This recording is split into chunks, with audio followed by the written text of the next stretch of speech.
नमस्कार, मैं हूं आपके साथ विशाल कालरा और 17वीं लोकसभा का पहला सत्र अब से कुछ मिनट के भीतर शुरू होने जा रहा है। और इस सत्र से पहले प्रधानमंत्री मोदी ने एक देश एक चुनाव की बात की।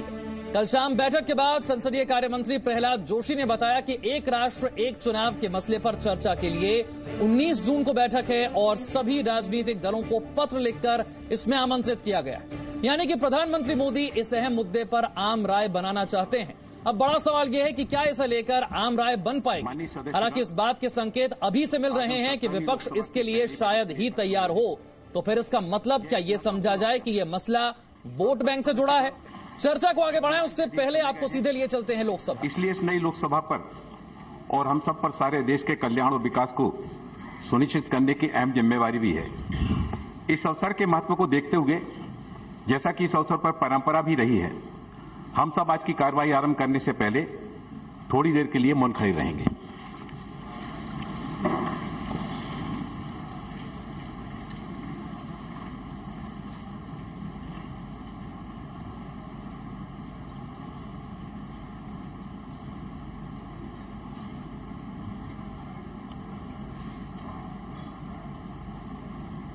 धन्यवाद।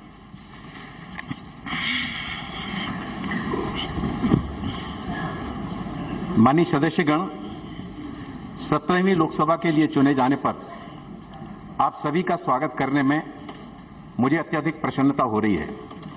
मुझे विश्वास है कि आप सब इस सदन की उच्च परंपराओं को बनाए रखने में अध्यक्ष पीठ की सहायता करेंगे और हमारे देश में संसदीय लोकतंत्र की जड़ों को और भी मजबूत करेंगे। मैं आपके इन प्रयासों में पूर्ण सफलता की कामना करता हूं।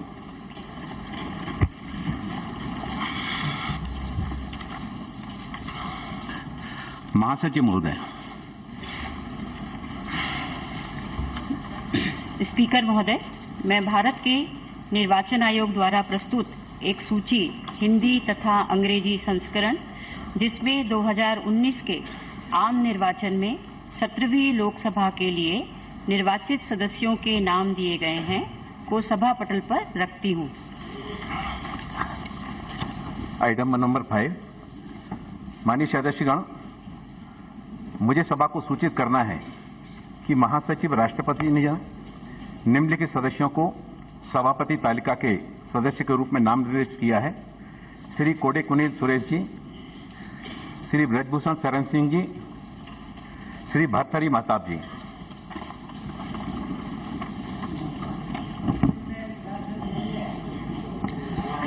माननीय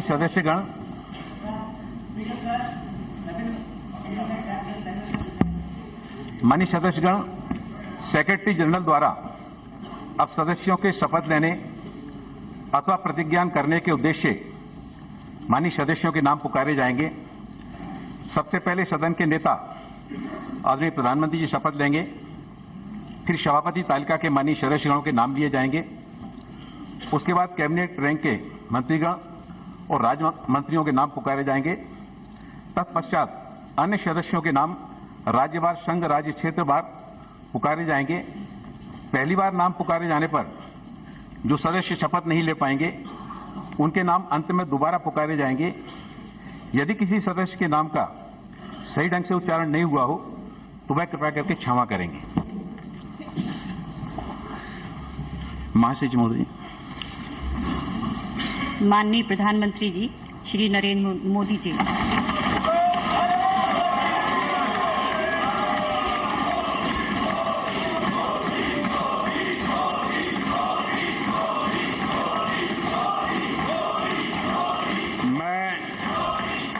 नरेंद्र दामोदर दास मोदी, जो लोकसभा का सदस्य निर्वाचित हुआ हूं, ईश्वर की शपथ लेता हूं कि मैं विधि द्वारा स्थापित भारत के संविधान के प्रति सच्ची श्रद्धा और निष्ठा रखूंगा। मैं भारत की प्रभुता और अखंडता अक्षुण्ण रखूंगा तथा जिस पद को मैं ग्रहण करने वाला हूं, उसके कर्तव्यों का श्रद्धापूर्वक निर्वहन करूंगा।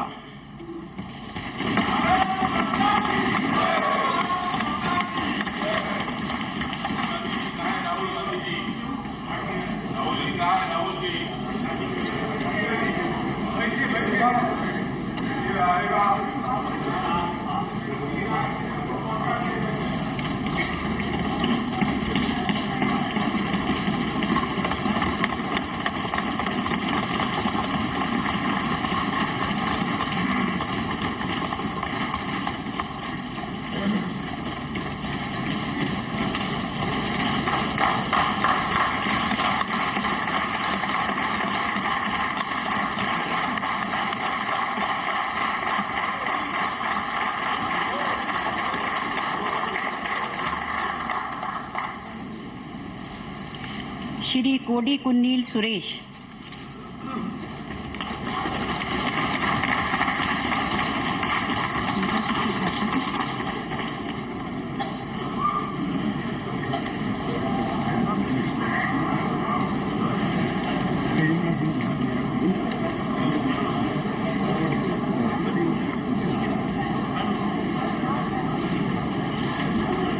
मैं कोडिकुन्नील सुरेश जो लोकसभा का सदस्य निर्वाचन हुआ हूं, ईश्वर की शब्द लेता हूं कि मैं 17वीं लोकसभा का पहला संसद सत्र और पहला दिन सबसे पहले शपथ ली नरेंद्र मोदी ने प्रधानमंत्री के रूप में। उनका यह दूसरा कार्यकाल, लगातार वाराणसी से दूसरी बार सांसद और पहला दिन संसद का। लेकिन संसद सत्र शुरू होने से पहले प्रधानमंत्री ने अपील की है सभी सांसदों से कि निष्पक्ष रहें, सकारात्मक चर्चा में हिस्सा लें और जो नए सांसद चुनकर आए हैं वो अपने नए विचारों को संसद के सामने रखें, संसद सुचारू रूप से चल सके, देश के हित में बड़े फैसले ले सके। तो क्या संसद का रूप बदला है, चर्चा बदलेगी? इसी पर हम आगे चर्चा करने जा रहे हैं। भारतीय जनता पार्टी से हमारे साथ अमिताभ सिन्हा साहब जुड़ रहे हैं, राजनीतिक विश्लेषक आशुतोष मिश्र हमारे साथ जुड़ रहे हैं, आरजेडी से राहुल तिवारी हमारे साथ है, टीएमसी से विनय सिंह हमारे साथ हैं और वरिष्ठ पत्रकार सीपी सिंह हमारे साथ जुड़ रहे हैं। सबसे पहले सीपी सिंह, जो अपील प्रधानमंत्री की है, कितना असर होता हुआ आपको उसका नजर आ रहा है? पहले से कहीं ज्यादा बड़ा बहुमत, लेकिन उन्होंने साफ कहा कि सरकार भले ही बहुमत से बन सकती है लेकिन देश सर्वमत से चलता है, सभी के मत से चलता है और सभी को अपने यहां विचार रखने हैं। सकारात्मक चर्चा देखिए, अपने आप में बहुत बड़ी बात है, क्योंकि जो मैंडेट मिला है नरेंद्र मोदी को वो पार्टी से उठकर मैंडेट मिला है, और जब पार्टी से उठकर मैंडेट दिया है जनता ने, तो ये प्रधानमंत्री का भी दायित्व बनता है कि अपने सांसदों तक ये बात पहुंचाएं कि जनता ने हमें दायित्व दिया है और मुझे अपने दायित्व का निर्वहन करने में, चूंकि ज्यादातर आप लोगों में से मेरे नाम पर जीत कर आए हैं, तो मैं उस एजेंडे को आगे चलाऊंगा और आपके सहयोग के बिना यह संभव नहीं होगा। और अगर आप हमारा सहयोग नहीं कर पाएंगे तो फिर आगे भी आपका चल पाना संभव नहीं होगा। ये अपने आप में बहुत बड़ी बात है। इसलिए बड़ी बात है कि वोट बैंक की राजनीति धीरे धीरे कमजोर हुई है। वोट बैंक की राजनीति धीरे धीरे कमजोर हुई, इसी बात से आगे लेकर चलेंगे। लेकिन प्रधानमंत्री मोदी ने विपक्ष को लेकर क्या कहा, जरा ये सुनवाते हैं, फिर चर्चा को आगे बढ़ाएं। लोकतंत्र में विपक्ष का होना, विपक्ष का सक्रिय होना, विपक्ष सामर्थ्यवान होना, ये लोकतंत्र की अनिवार्य शर्त है। और मैं आशा करता हूं कि प्रतिपक्ष के लोग नंबर की चिंता छोड़ दें। देश की जनता ने उनको जो नंबर दिया है, लेकिन हमारे लिए उनका हर शब्द मूल्यवान है, उनकी हर भावना मूल्यवान है। और सदन, जब हम उस चेयर पर बैठते हैं, एमपी के रूप में बैठते हैं, तब पक्ष विपक्ष से ज्यादा निष्पक्ष का स्पिरिट बहुत महत्व रखता है। और मुझे विश्वास है कि पक्ष और विपक्ष के दायरे में बंटने के बजाय निष्पक्ष भाव से जन कल्याण को प्राथमिकता देते हुए हम आने वाले 5 साल के लिए इस सदन की गरिमा को ऊपर उठाने में प्रयास करेंगे। आशुतोष मिश्रा, सुना आपने जिस स्पिरिट की बात की प्रधानमंत्री ने कि सदन के भीतर हम सब निष्पक्ष हैं और विपक्ष के नेता इस बात की चिंता को छोड़ दें कि कितने नंबर, कितने सांसद जीत कर आए हैं, उनके द्वारा कहा गया हर शब्द मूल्यवान है। और वो मूल्यवान इसलिए है क्योंकि जो विपक्ष है उसको भाजपा से 1.5 गुना ज्यादा वोट मिले हैं। सीटें चाहे कम मिली हो क्योंकि first pass the post party system है, लेकिन वोट उसको 1.5 गुना ज्यादा मिले हैं, इसलिए। और जहां तक निष्पक्षता का सवाल है, तो ये तब इसका इम्तिहान होगा जबकि वो बातें उठाई जाएंगी जो कि सच में सबको लगता है, बाकी लोगों को लगता है कि देश को अफेक्ट कर रहे हैं। जैसे इस वक्त अगर बात करें तो चुनाव के पहले बात थी कि बेरोजगारी बहुत ऊपर है। उस समय सरकार ने जो है डेटा रिलीज नहीं किया, इलेक्शन के बाद जब डेटा रिलीज हुआ है तो बात ये सत्य पता चली है कि 45 साल से सबसे ज्यादा बेरोजगारी है। ऐसे ही अन्य समस्याएं होंगी, जैसे कि जो है किसानों की समस्या कई लोग उठाएंगे। तो आशुतोष मिश्रा जी, मतलब विपक्ष चर्चा करेगा ना, देख रहे हैं हंगामे में कहीं संसद का समय खराब होगा ऐसा तो नहीं है ना? जो भी मुद्दे हैं उन्हें चर्चा की जाएगी, कम से कम इसकी उम्मीद की जानी चाहिए ना। हंगामे में हंगामा, देखिए हंगामा, आप जिसको हंगामा कह रहे हैं, इसको तो अरुण जेटली और सुषमा स्वराज ने बहुत साल पहले कहा था कि ये विपक्ष का अपना असहमति दिखाने का तरीका है। तो असल में होता क्या है, जब रोल चेंज होते हैं तो लोग भूल जाते हैं कि कल तक जो होता था, जिसके साथ वो खड़े थे, आज वो उनको अनुचित लगने लगता है। तो हंगामा तब होता है जबकि सत्ता पक्ष जो है अपना मत थोपने की कोशिश करता है। ये अरुण जेटली और सुषमा स्वराज हमें बहुत पहले बता चुके हैं कि ये एक, चलिए ठीक है, अरुण जेटली और सुषमा स्वराज के कहे पर आप चल रहे हैं तो अच्छी बात है। उससे पहले जरा दिखाते हैं अमित शाह इस वक्त शपथ ले रहे हैं। द्वारा स्थापित भारत के संविधान के प्रति सच्ची श्रद्धा और निष्ठा रखूंगा। मैं भारत की प्रभुता और अखंडता अक्षुण्ण रखूंगा तथा जिस पद को मैं ग्रहण करने वाला हूं उसके कर्तव्यों का श्रद्धापूर्वक निर्वहन करूंगा।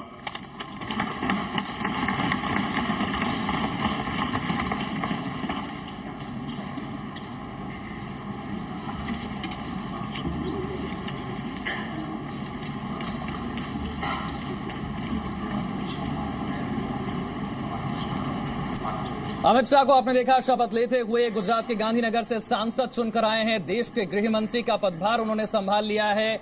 और अब रुक कर लेते हैं अमिताभ सिन्हा का। आशुतोष मिश्रा जिस तरह से कह रहे हैं अमिताभ सिन्हा कि जिम्मेदारी अब सरकार के लिए बहुत बड़ी हो जाएगी, क्योंकि आपका नंबर बहुत बड़ा है, विपक्ष का नंबर भले छोटा हो, लेकिन एक आम सहमति बनाकर चलना देश में और सदन के भीतर, जैसा प्रधानमंत्री ने कहा, निष्पक्ष होकर रहना बहुत जरूरी। विशाल जी, आशुतोष जी ने जो कहा वो आज के ऐसे समय में उनकी बात को मैं समझता हूं कि अभी मायने नहीं रखने चाहिए, क्योंकि वो विषय खुद प्रधानमंत्री ने कहा है। अपने पहले दिन के ही अभिभाषण में उन्होंने कहा था कि सबका साथ सबका विकास के साथ साथ उन्होंने सबका विश्वास शब्द जोड़ा था। उस शब्द का अपना अर्थ है। पिछली बार 2014 में नरेंद्र मोदी जी को जो आशा के साथ देश ने मौका दिया था प्रधानमंत्री के रूप में, उस आशा में विश्वास जुड़ गया और इसीलिए वो पिछली संख्या से ज्यादा मतों से इस बार जीत के आए हैं। अभी इसमें कितने संख्या मिली कितने नहीं मिली, संख्या के बल पे सबसे बड़ा दल के नाते और आज तक ऐतिहासिक बड़ी संख्या है भारतीय जनता पार्टी की। अब बात आती है कि इसमें क्या क्या एजेंडा करने वाले हैं, एजेंडा है इस लोकसभा में सरकार की ओर से। देखिए ये महत्वपूर्ण है कि अब एजेंडा क्या हो, और जैसा कि दोबारा अभी प्रधानमंत्री जी ने स्वयं कहा कि हम पक्ष विपक्ष से अलग निष्पक्ष बात करें देश की सेवा के लिए।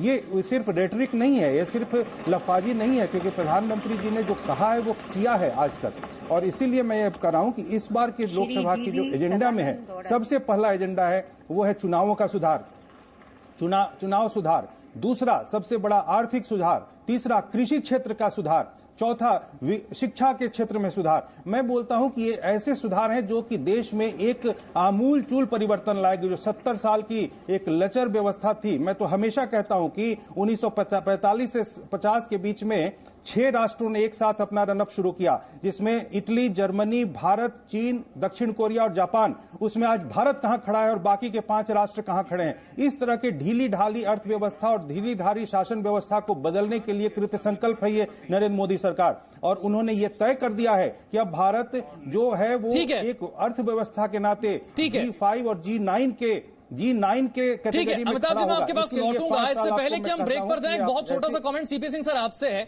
सबका साथ सबका विकास और सबका विश्वास, ये विश्वास सदन के भीतर भी विपक्षी सांसदों का जीतना पड़ेगा, तभी वो अहम बिल पास हो पाएंगे जो पिछली बार नहीं हो पाएंगे। नहीं हो पाए तो विश्वास कैसे जीतेंगे उनका? देखिए यहां पे बहुत साफ है, जब आप सबका विश्वास कहते हैं तो उन लोगों का विश्वास जो दल हित और परिवार और वंश हित से ऊपर उठकर देश हित में सोचना और करना चाहते हैं। सबका विश्वास का मतलब वो नहीं होता है कि देश हित को किनारे रख दो, नागरिक भाव को किनारे रख दो और अहम और जो निजी भाव है, ग्राहक भाव है, सिर्फ उसको लेकर के लटके रहो। इसलिए किसी को इस बारे में भ्रम नहीं होना चाहिए, क्योंकि उन्होंने एक और बात कही थी कि महाभारत के कृष्ण की तरह हार और जीत को छोड़ करके हमको सिर्फ भारत के हित की बात करनी पड़ेगी। और यहां भी जो उन्होंने पक्ष और विपक्ष की बात की है और निष्पक्ष की बात की है, प्रधानमंत्री ने अपने कैबिनेट और खुद के लिए यह एजेंडा रखा है निष्पक्ष होने का, क्योंकि पक्ष और विपक्ष को और दोनों को मिलाकर ही निष्पक्ष हुआ जाता है। ठीक है विनय सिंह साहब, सरकार के साथ चलना होगा, सांसद कितने भी हों विपक्ष के, इससे फर्क नहीं पड़ता है, हर शब्द मूल्यवान है और जरूरी है कि मिलकर चलें। यह बात टीएमसी को भी समझ में आ रही है शायद।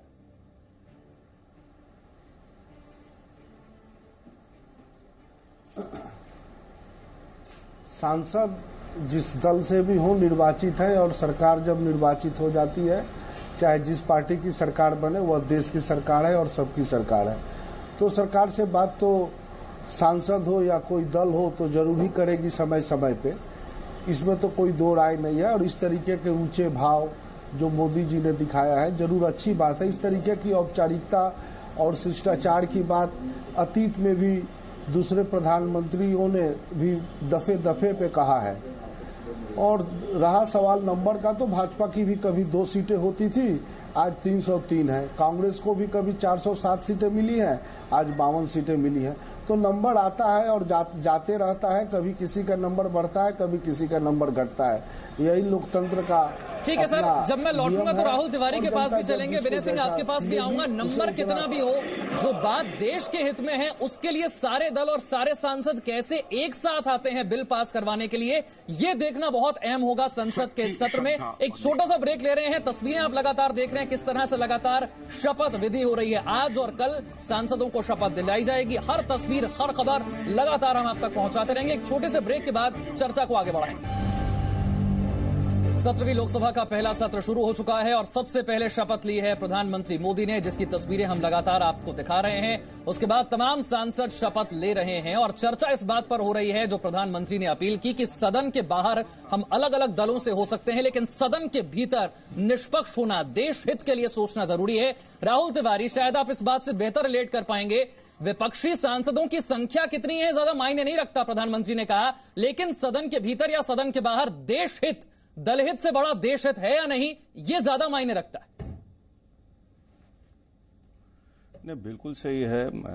देश हित सर्वोपरि है और भारतीय जनता पार्टी जो राष्ट्रभक्त, देशभक्त जो अपने आप को दिखाती है, वो सारा उनका इशारा जो है हिंदुओं को एक करना, मुसलमानों के खिलाफ एकत्रित करके हिंदुओं को एक करना, ये इनका देशभक्त दिखता है। मैं आपको रोक रहा हूं, इस वक्त स्मृति ईरानी को सुनते हैं, वो इस वक्त शपथ ले रहे हैं। मैं आपके पास लौटूंगा। के प्रति सच्ची श्रद्धा और निष्ठा रखूंगी। मैं भारत की प्रभुता और अखंडता अक्षुण्ण रखूंगी तथा जिस पद को मैं ग्रहण करने वाली हूं उसके कर्तव्यों का श्रद्धा पूर्वक निर्वहन करूंगी।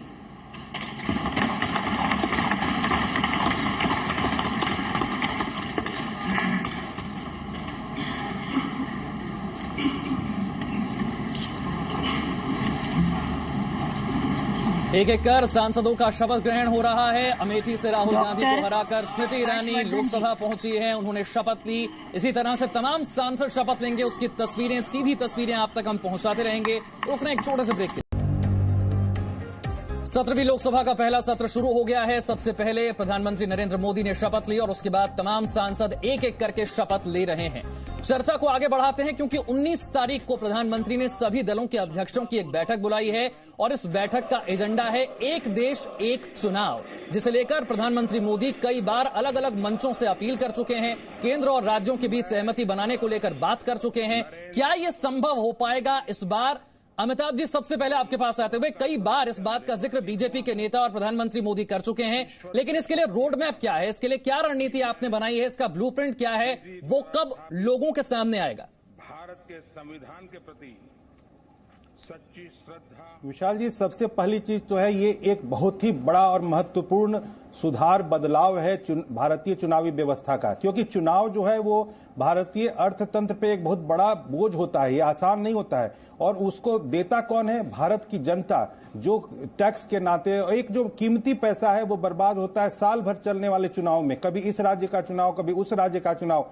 ये देखते हुए देश हित में श्री नरेंद्र मोदी जी के नेतृत्व में ये एक चर्चा शुरू हुई है देश में। पिछले 2014 से 19 वाले सत्र इसमें सेशन में भी ये बात कोशिश की गई थी और आम सहमति बने इसका प्रयास है। देखिए, इसका जो एकमात्र विकल्प है, जो रास्ता है, वो है संवैधानिक संशोधन करने का। संविधान का संशोधन का अधिकार संसद के पास होता है। संविधान जो है वो कोई कुरान नहीं है कि उसको बदला नहीं जा सकता। संविधान में लगातार बदलाव किए गए हैं देश हित में, और इसीलिए ये भी एक देश हित में कदम है। जैसा कि अभी जस्ट बताया भी जा रहा था, 1967 के पहले देश में लगभग सभी चुनाव एक साथ हुआ करते थे और बाद में इसमें कई व्यवस्थाएं थी। एक तो दल बदल कानून बाद में बना, दल बदल कानून से भी स्थायित्व आ गए विधानसभाओं में। तो अब जो ऐसी स्थितियां बन रही हैं, जैसे पहले आया गयाराम की जो परिपाटी थी वो खत्म हो चुकी है, सरकारें स्थिर रहें, चाहे वो प्रदेश में हो वो देश में हो। तो यदि चुनावों का बोझ कम होता है देश के अर्थव्यवस्था पे, तो उससे आम आदमी को राहत मिलेगी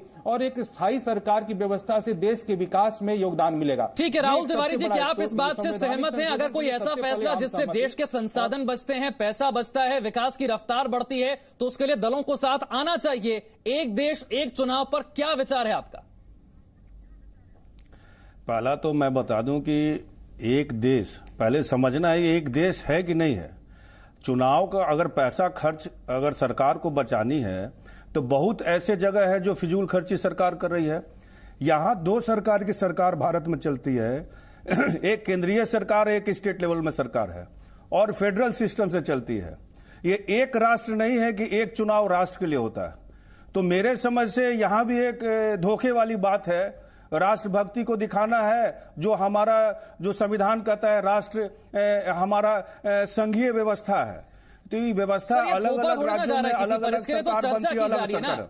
ये थोपा थोड़ी ना जा रहा है किसी पर, जो बात भी समझना चाहिए। देखिए, ये बिल्कुल सही चर्चा होना चाहिए, खर्च को कम करना चाहिए। तो बहुत सारी सरकार फिजूल खर्ची कर रही है। आपकी बात का जवाब देना चाह रहे हैं। मैं आशुतोष मिश्रा के पास जाऊं उससे पहले अमिताभ सिन्हा, यही तो बात है ना कि सबको विश्वास में कैसे लेंगे? सबका साथ, सबका विकास और सबका विश्वास, ये विश्वास में कैसे लेंगे सबको? देखिए, पिछले जो सेगमेंट में चंद्रप्रकाश सिंह जी ने सबसे अच्छी बात कही, चंद्रकांत सिंह जी ने, सीपी सिंह जी ने, कि ये उन लोगों का विश्वास लेना है जो देश हित की बात करेंगे। अभी आपके प्रवक्ता है, उन्होंने कहा, विपक्षी प्रवक्ता, उन्होंने कहा कि देश एक है कि नहीं। इतनी खतरनाक मानसिकता जिन लोगों की है उनका विश्वास नहीं चाहिए हमको। हमें विश्वास चाहिए जो देश हित की बात करे, जो देश को एक मानते हैं। आप बेकार बात कर रहे हैं, आप बेकार बात कर रहे हैं। जो अभी आपके प्रवक्ता, आप संविधान पहले पढ़िए। आप चुप रहिए, आप शर्मनाक बात कर रहे हैं। निजी टिप्पणियों पर न जाए, निजी टिप्पणी ना करें, निजी टिप्पणी ना करें। अमिताभ जी, जो बात है वो ये है कि आरजेडी भी दल है और उस दल को भी आपको साथ में लेकर चलना है।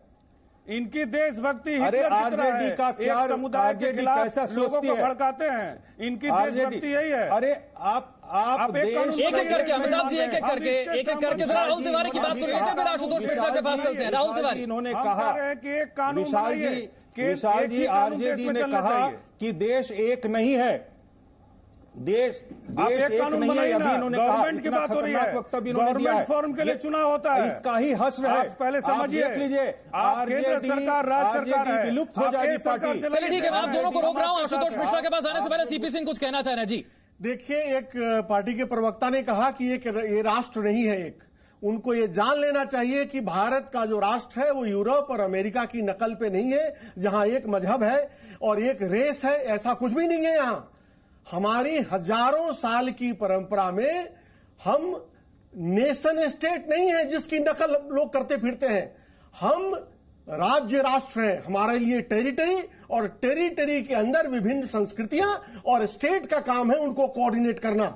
तो हम एक राष्ट्र हैं उस अर्थ में नहीं जिस अर्थ में अमेरिका है और यूरोप है, जहां मजहब या भाषा या कुछ इस तरह की जो विभाजक चीजें हैं वो प्रमाणिक हैं।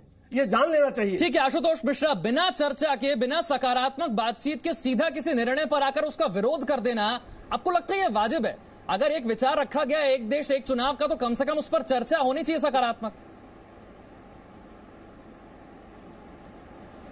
थोड़ा सा मुझे समय दीजिएगा, मैं दो चीजें कहना चाहता हूं। पहले तो आप एक शब्द इस्तेमाल कर रहे हैं बार बार, देश हित, और अभी भाजपा प्रवक्ता बता रहे थे कि 70 साल में जो है कुछ विकास आर्थिक नहीं हुआ है, तो इनको शायद मालूम नहीं कि 2013 से, और ये सुब्रमण्यम स्वामी ने भी कहा है कि 2013 से भारत विश्व में परचेजिंग पावर पैरिटी में तीसरे नंबर की आर्थिक अर्थव्यवस्था है।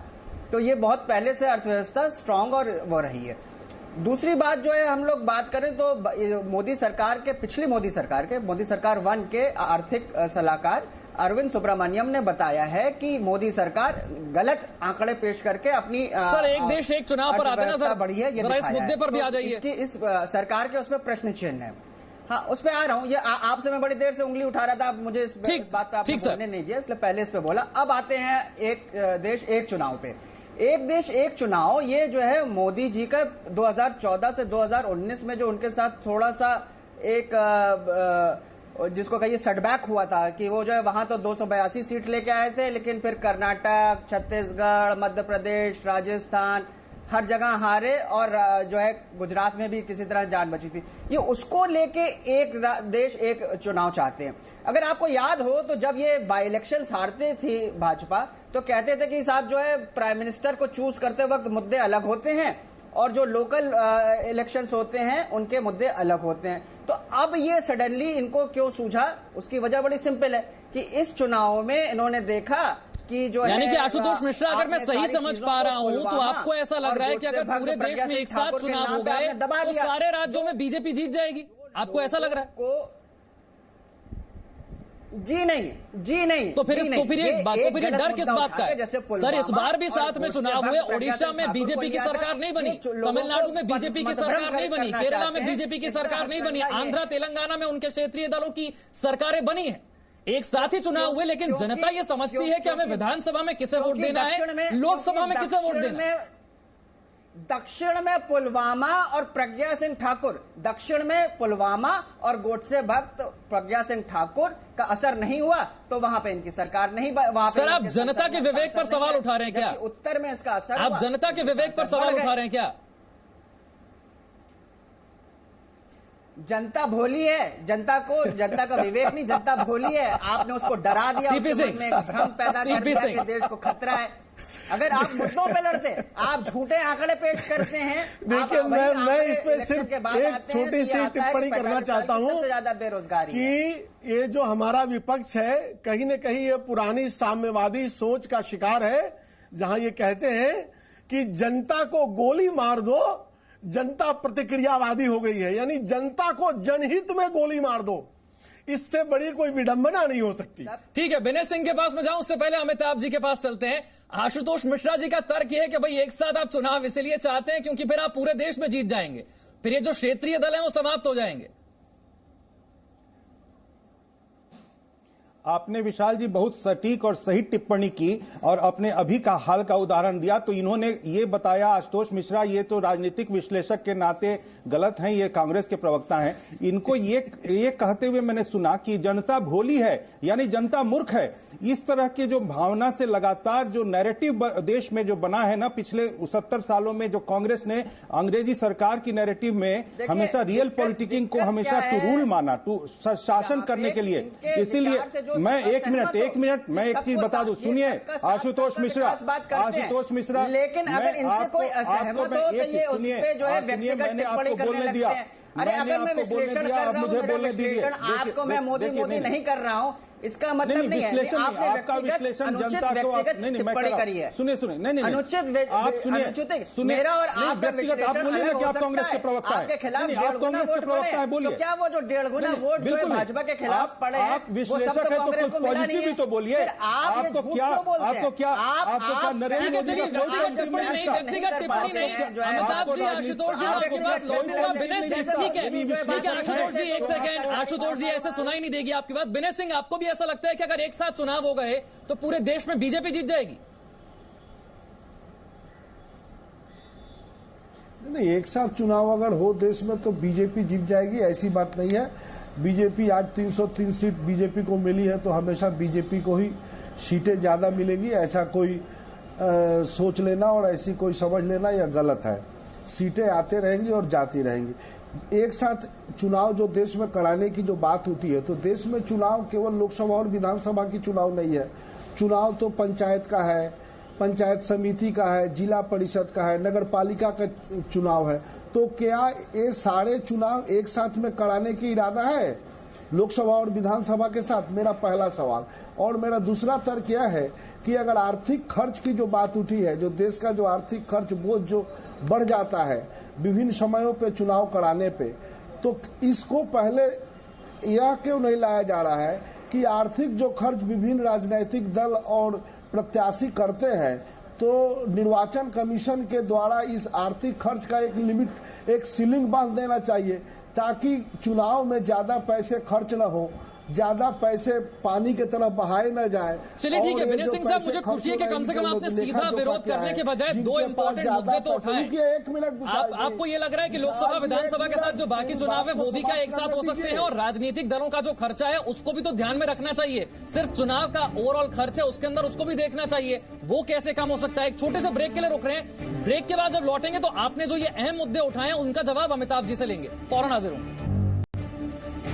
17वीं लोकसभा का पहला सत्र शुरू हो गया है। सबसे पहले शपथ ली है नरेंद्र मोदी ने और उसके बाद तमाम सांसद शपथ ले रहे हैं। प्रधानमंत्री के रूप में उनका दूसरा कार्यकाल, और 19 जून को बैठक बुलाई गई है। सभी राजनीतिक दलों के अध्यक्षों की चर्चा इस बात पर होगी कि क्या एक देश एक चुनाव संभव है। विनय सिंह ने आपसे पहले मुद्दा उठाया कि लोकसभा और विधानसभा के साथ और भी बहुत सारे चुनाव होते हैं, क्या सभी को एक साथ कराने पर विचार किया जा रहा है। और साथ ही साथ जब चुनावों के खर्च पर बात होती है तो राजनीतिक दल कितना खर्चा करते हैं प्रचार में, चुनाव में, उस पर भी बात होनी चाहिए। अमिताभ जी, उस पर आपका क्या कहना है?